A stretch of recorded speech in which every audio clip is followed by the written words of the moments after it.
Rain hammered against the restaurant windows, turning Manhattan into a watercolor blur. Emily Carter sat in the corner booth, her father's bankruptcy papers trembling in her hands. 24 years old and watching everything collapse. The door opened. Every head turned. Ethan Blackwood walked in like he owned the oxygen in the room. Tailored suit, sharp jaw, eyes that had probably broken 1,000 hearts before breakfast. The millionaire playboy everyone whispered about. His gaze found Emily. Held. She looked away first. 3 days later, her father's lawyer dropped the bomb. Mr. Blackwood has a proposal. Emily sat across from Ethan in his penthouse. Floor-to-ceiling windows. City sprawling below like fallen stars. A contract, Ethan said, sliding papers across the table. 1-year engagement. Public appearances. You save your family's company. I look like a reformed man for my investors. Why me? His smile was dangerous. Because you're the only woman who looked at me like I was disappointing. Emily scanned the contract. Her breath caught. Clause 7, she said. You remain faithful. Completely. For the entire year. Ethan laughed. Actually laughed. You know who you're dealing with, right? I don't do faithful. Emily met his eyes. Steel in her voice. Then we have nothing to discuss. She stood to leave. His hand caught her wrist. Wait. Something flickered across his face. You're serious. Deadly. Why does it matter? It's fake. Because, Emily said, if you can't keep one promise, you can't be trusted with my family's future. Silence stretched between them. Outside, the city pulsed with life neither of them felt part of. Ethan picked up the pen. 1 year, he said. No cheating. No touching you until after a real wedding that will never happen. He signed with a flourish. You have no idea what you're asking. I know exactly what I'm asking, Mr. Blackwood. I'm asking if you're capable of being human. She signed below his name. As Emily walked to the guest room that would be her prison, she heard him pour a drink. Ice clinking against crystal. A man already regretting his choices. In the mirror, she barely recognized herself. What have I done? She whispered. From the living room, Ethan stared at the contract. For the first time in his life, he'd met someone unimpressed by everything he was. And somehow, that made him want to impress her more than anyone else. He drained his glass. This was going to be the longest year of his life. Week 3 of hell. Ethan stood in his penthouse gym, punching the bag like it owed him money. Sweat dripped down his spine. Every muscle screamed. Good. Pain was simple. Pain made sense. Emily didn't make sense. She walked around his home in simple dresses, reading books, talking to his housekeeper like she was family. No games. No manipulation. Just existing in a way that made the penthouse feel less empty. It was driving him insane. You're going to break your hand. He spun. Emily stood in the doorway, coffee mug in hand. Couldn't sleep, she asked. Never can. He unwrapped his hands, knuckles already bruising. You? The city's too loud. You get used to it. Do you? Her eyes held something he couldn't name. Get used to things? Before he could answer, his phone buzzed. Vanessa. His ex. The text was explicit, an invitation he would have accepted without thought 2 months ago. Emily saw his face change. Who is it? No one. He deleted it. Just business. Ethan. She stepped closer. I'm not stupid. If this is too hard, if you want out, just say it. He wanted to lie.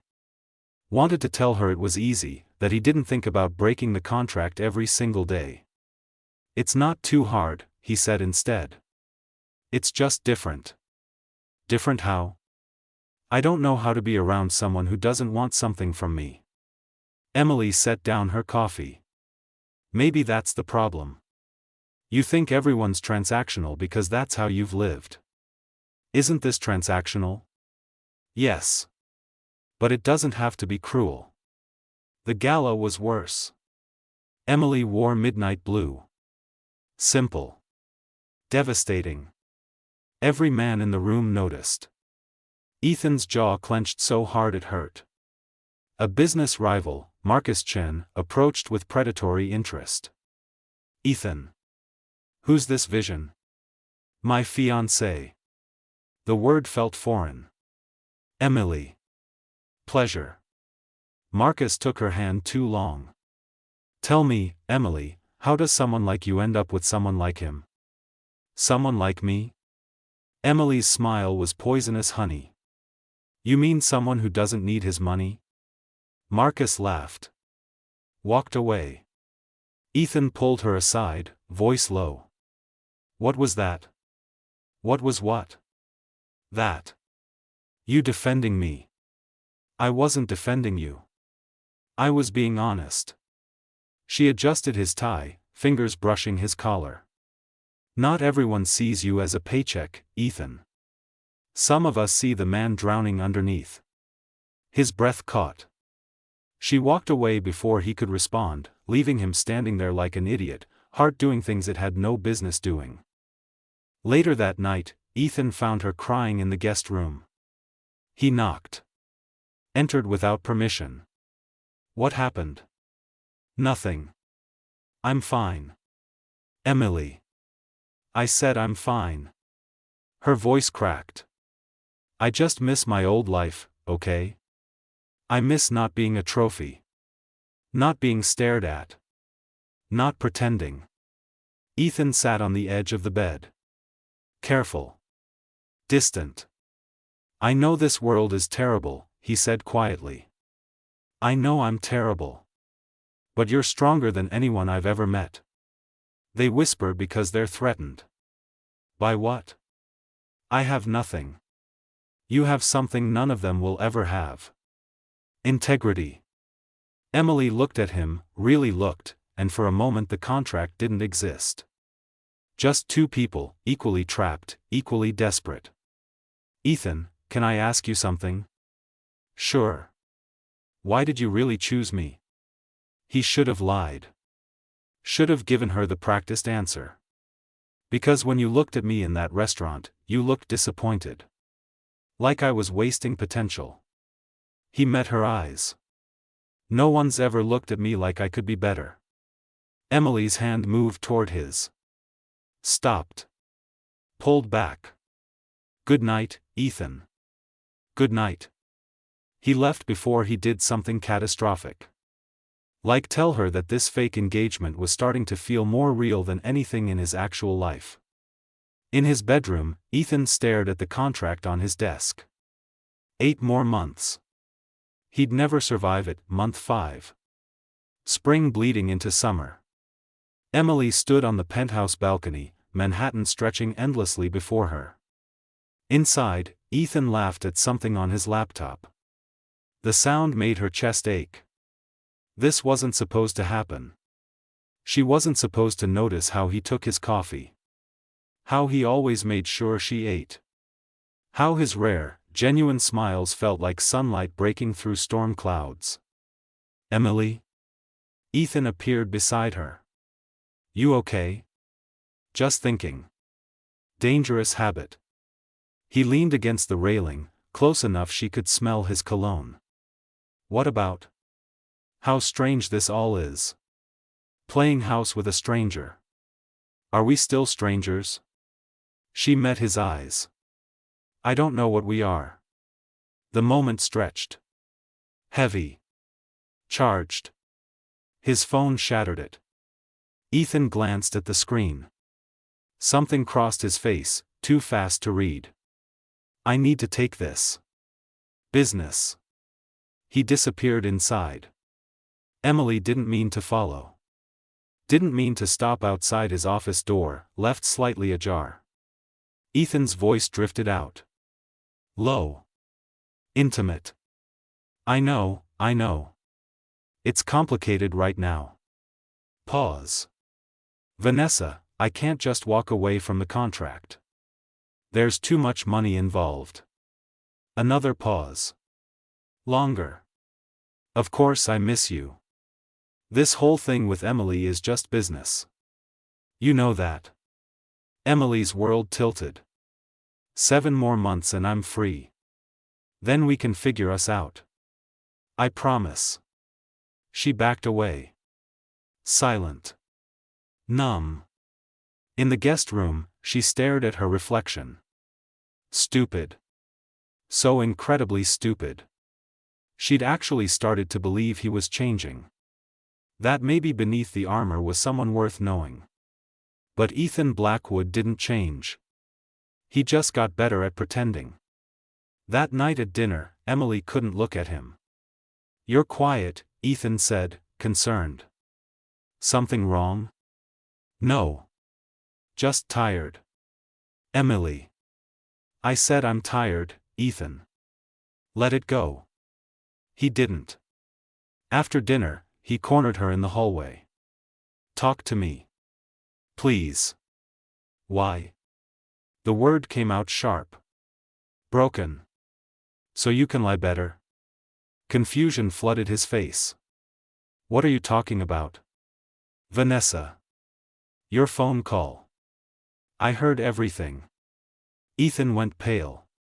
Emily, that's not what it sounded like. Really? Because it sounded like you're counting down the days until you're free of this burden. Called me. No. God, no. I was just telling her what she needed to hear so she'd leave me alone. Why should I believe you? Because I'm asking you to. That's not good enough. Emily's voice cracked. You've lied your entire life, Ethan. Why would this be different? Because you are different. He grabbed her shoulders, desperate. Emily, I swear, whatever you think you heard, it's not real. What's happening between us, that's real. She jerked away. There is no us. There's a contract. That's all this ever was. You don't believe that. I have to. Tears spilled down her cheeks. Because if I don't, if I let myself feel what I'm feeling, you'll destroy me. And I can't afford to be destroyed. What are you feeling? Silence. Emily, what are you feeling? It doesn't matter. It's the only thing that matters. I'm leaving. She moved past him. I'll sleep at my father's tonight. Tomorrow we'll figure out how to end this contract early. Ethan's world crumbled. No. Please. Don't do this. Why not? You wanted out. 7 more months felt like too long, remember? I was lying to her. How do I know you're not lying to me? He had no answer. Nothing that would make her stay. Emily packed a bag. Ethan watched, helpless, as she walked toward the elevator. At the door, she turned.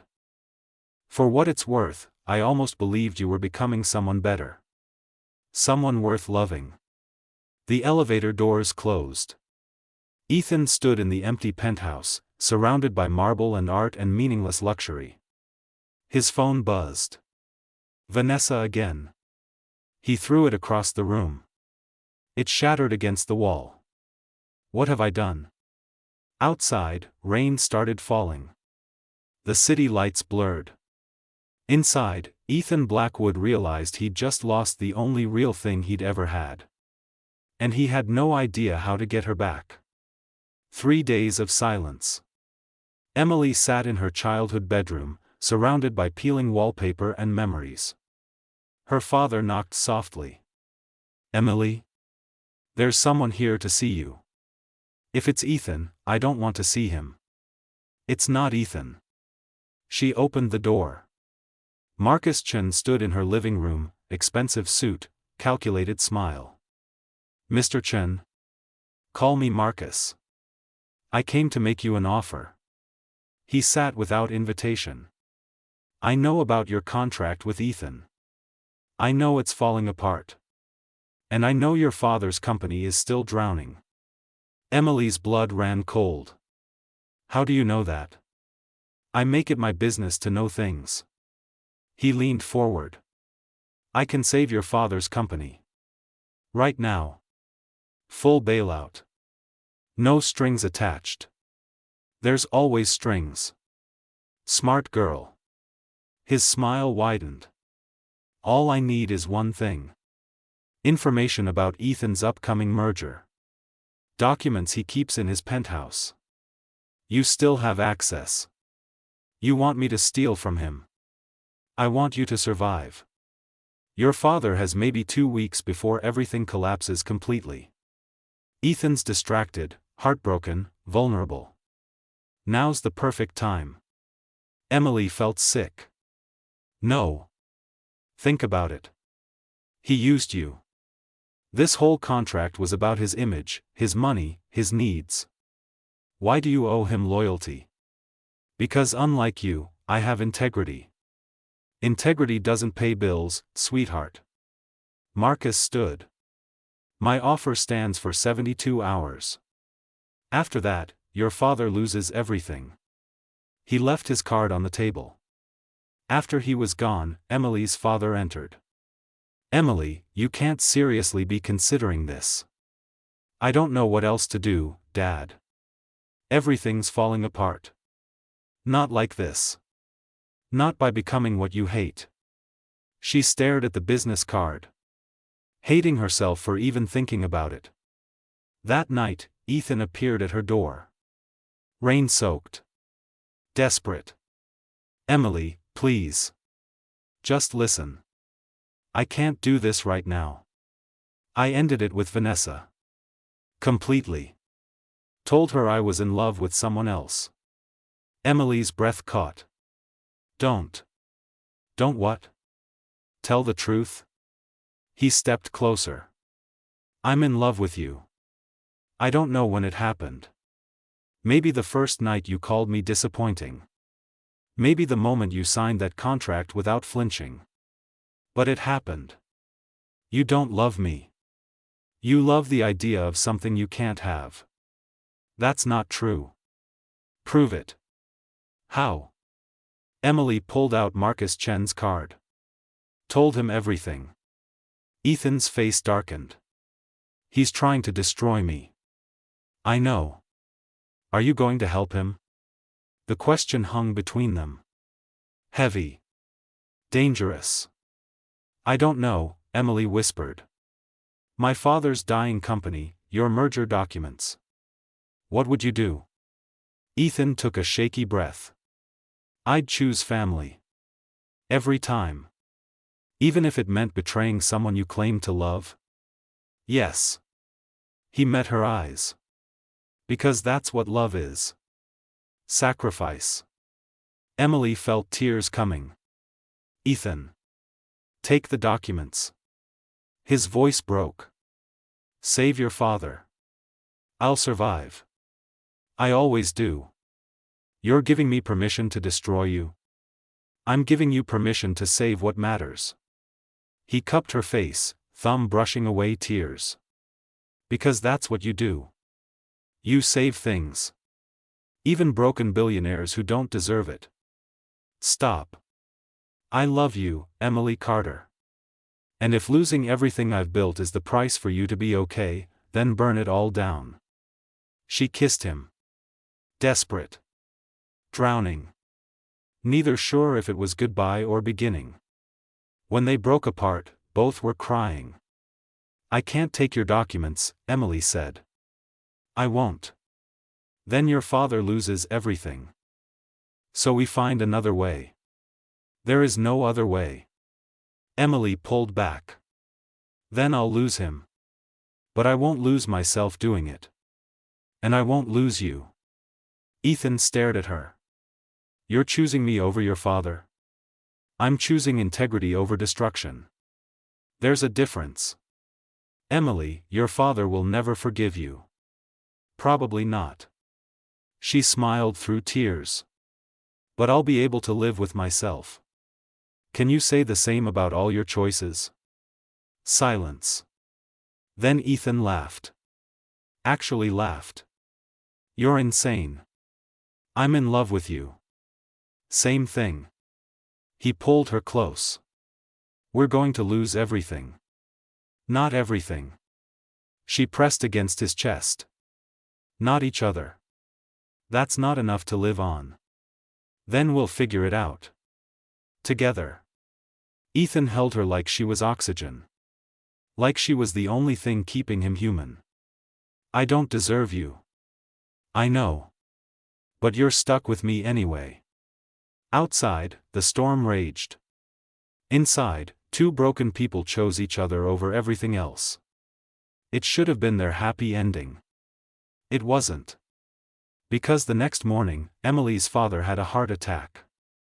And in the chaos, Marcus Chen made his final move. The hospital smelled like antiseptic and dying dreams. Emily sat beside her father's bed, his hand cold in hers. Monitors beeped steadily. Outside the room, doctors spoke in hushed tones about damage and recovery times. Ethan appeared with coffee she wouldn't drink. Any change? No. Her voice was hollow. They say he needs surgery. Expensive surgery. And our insurance won't cover it all.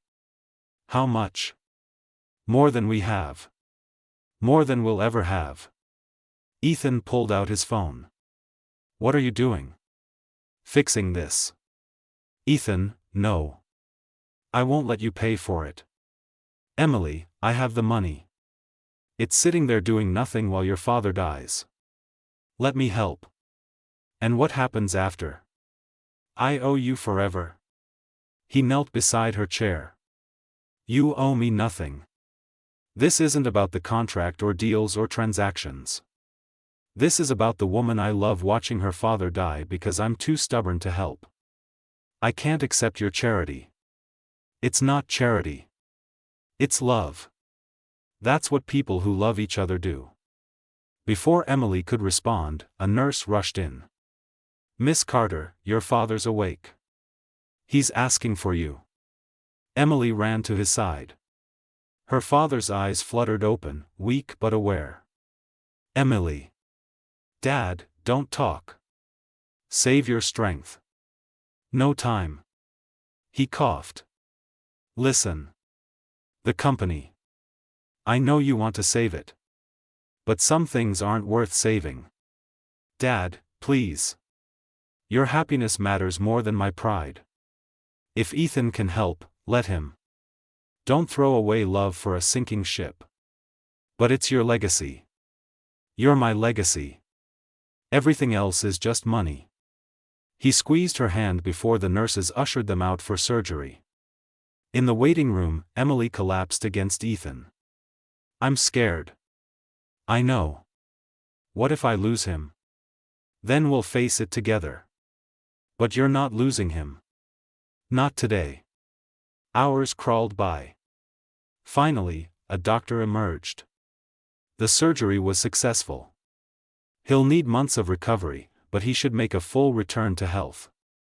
Emily sobbed into Ethan's chest. He held her, steady, unbreakable. Later, when her father was stable, they stepped outside. Dawn was breaking over the city. About your offer, Emily started. It stands. No strings. No contract. Just help. I have conditions. Ethan smiled. Of course you do. We save my father's company together. Not you handing me money. Us building something new from what's left. Partners. Partners, he repeated. I like that. And the contract ends. No more fake engagement. His face fell. Emily. Because I want the real thing. She stepped closer. No lawyers. No clauses. Just you and me figuring this out. If you'll have me. Ethan laughed, the sound bright and unguarded. If I'll have you? I've been yours since you called me disappointing. You're still disappointing sometimes. I know. But I'm working on it. He kissed her. Soft. Real. No contract between them anymore. So what happens now? Emily asked. Now we save your father's company. And then I'm going to court you properly. Dates. Flowers. The whole ridiculous thing. I don't need flowers. Too bad. You're getting them anyway. 6 months later, Emily stood in the rebuilt offices of Carter Industries. Her father's company had been restructured, modernized, and saved through a partnership with Blackwood Enterprises. Ethan appeared in the doorway. Ready to go home? Home. Not his penthouse. Their apartment. Smaller. Warmer. Real. Almost. She turned to him. Thank you. For everything. You saved yourself, Emily. I just helped carry some weight. We saved each other. Yeah. He pulled her close. We did. In the elevator down, Emily noticed something. The anniversary of their original contract was today. 1 year. Hey, she said. We made it. Made what? The full year. Contract's officially over. Ethan pulled a small box from his pocket. Velvet. Worn. Actually, I was thinking we could renegotiate terms. Emily's breath caught. Ethan. New contract. No expiration date. No clauses. Just you and me. Forever. He opened the box. A simple diamond ring. Emily Carter, will you marry me? For real this time? She looked at the man who'd been a stranger a year ago. Who'd become her partner. Her home. Yes. But I have one condition. Always with conditions, he teased. Promise me you'll keep being disappointing. Because watching you become better is my favorite thing. I promise to disappoint you spectacularly for the rest of our lives.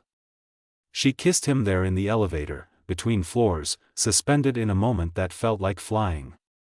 Later, when they told her father, he cried happy tears. Marcus Chen, whose company collapsed under investigation for corporate espionage, sent no congratulations. Vanessa moved to Europe, chasing new billionaires. And Emily and Ethan built something neither expected, a real marriage, full of arguments and laughter and mornings waking up beside someone who chose them every single day. On their wedding day, Emily wore simple white. Ethan cried when she walked down the aisle. You're supposed to be the cool billionaire, she whispered at the altar. Turns out I'm just a man in love with an extraordinary woman. They said vows they wrote themselves. Promised honesty and partnership and choosing each other even when it hurt. The contract that started everything sat framed in their home, a reminder that sometimes the best things begin as transactions and end as truth. Years later, when people asked how they met, Emily would smile. He disappointed me. And then he spent every day after trying to prove me wrong. Did he succeed? They'd ask. Not even close, she'd laugh. But I love him anyway. Ethan would kiss her temple and whisper, best contract I ever signed. And Emily would whisper back, best risk I ever took. Because sometimes love doesn't start with fireworks. Sometimes it starts with a signature on a page and two broken people deciding to be whole together. That's the kind of love that lasts. That's the kind of love that saves. The end.